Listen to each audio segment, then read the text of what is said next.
Remember, there are globalist Christians, there are globalist Jews, there are globalist Black people, there are globalist Muslims, Buddhists who use religion for a very, very non-spiritual purpose. This film was responsible for a rebirth in the Klan. Birth of a Nation was the first full-length feature film, and it gave birth to Hollywood, literally. It was written and produced by two white Christian men. The author of the novel, Thomas Dixon, grew up in North Carolina, son of a slave owner, and developed a bitterness toward the harshness of Reconstruction. The producer and director, D.W. Griffith, was the son of a Confederate general. The film starred silent film legendary actress Lillian Gish and used white actors in blackface for the main characters, but they used actual black actors as extras.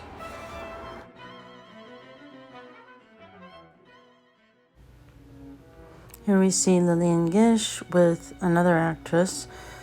They are talking to a carpetbagger black politician played by a white actor in blackface.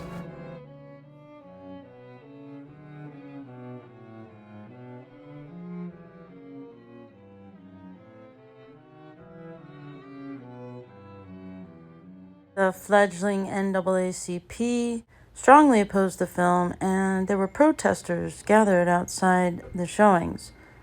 But the film nevertheless made a huge sensation. Before legendary Hollywood producer Louis B. Mayer founded Metro-Goldwyn-Mayer, he was born in Russia or present-day Ukraine, moved with his parents to New York, and eventually he grew up in New Brunswick. But as an adult, he managed to gain the theater rights for all of New England for Birth of a Nation.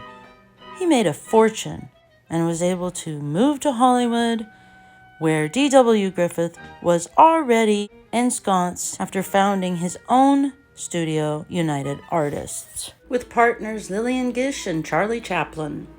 Hey everybody, welcome to the Back to Facts channel. I just wanted to remind you to like this video, share it, and subscribe to the channel. And tap the bell for notifications so you don't miss another video.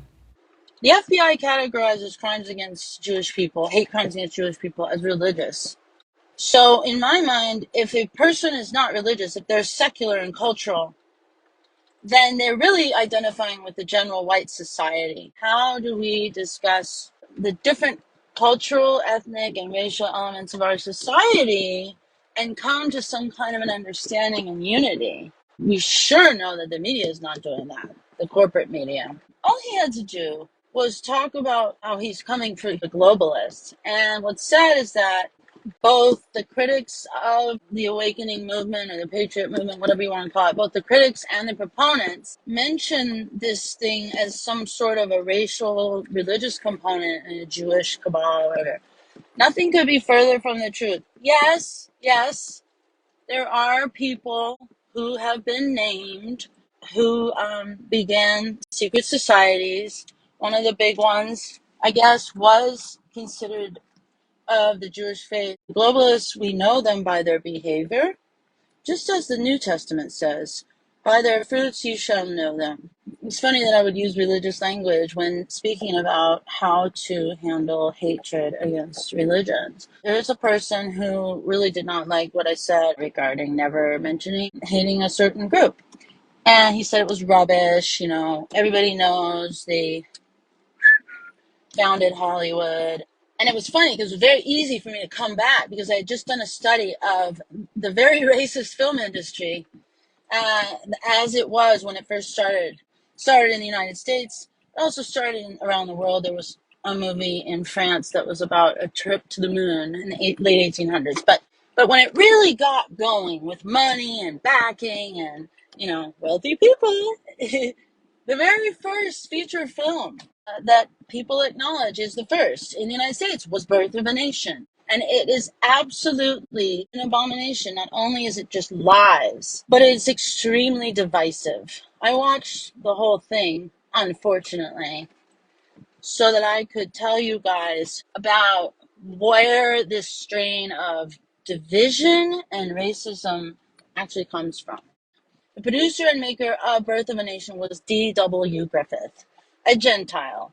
He was from somewhere in the South, but he also made the film based on a book written by a Gentile, as in white Christian, non-Jew. He was a white supremacist. There's no two ways about it. He actually wrote his book. It was called The Klansman, and talking about how noble they were. D.W. Griffith had a ranch in, I think, Burbank or Altadena, and it was very nice.